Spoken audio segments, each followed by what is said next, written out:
দেখছি ব্রজবাসী গলে জেগে উঠেছে। উঠে বলছে, এই বিষধর ডাকাত, পারলি না তো, তুই পারলি না, আমাদের গোপালকে ডাকাতি করতে পারলি না। তোমরা ঠিকই বলেছ, আমি তোমাদের গোপালকে ডাকাতি করতে পারি না, কিন্তু আমি আজ যা পেয়েছি, আমার যার বাবার বাসনা নাই, আমি আজ যা পেয়েছি, আমার যার বাবার বাসনা নাই,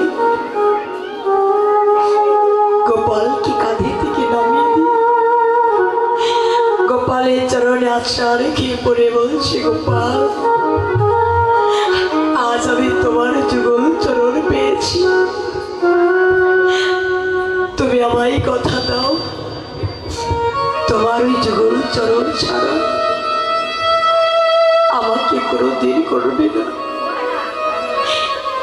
গোপাল বলছে, বিষধর ডাকাত, এই জগতে তো আমি অনেক ভক্ত দেখেছি, কিন্তু তোর মতো ভক্ত কয়জন আছে যার একই ডাকে আমি থাকতে পারি না, একই ডাকে সাড়া দিয়েছি। তুই আমার চরণে একবার বাবার বক্ষিতা, তো কি বক্ষিবি, আমার এই তাপেরই পরাণ শীতল করো। সত্যই এই জগতে যদি সঙ্গ করার মতো করা যায়, একদিনের সঙ্গের ফলে আমার গৌরহরিকে পাওয়া যায়। কেননা শাস্ত্রে বলেছি, একবার কৃষ্ণ নামে জীবের যত পাপ করে, কলি জীবের কি সাধ্য আছে, কলির জীব তত পাপ করে।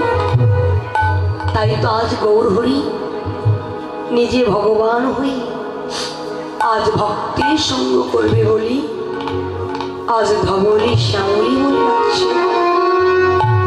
আজরে গৌরাঙ্গের মনে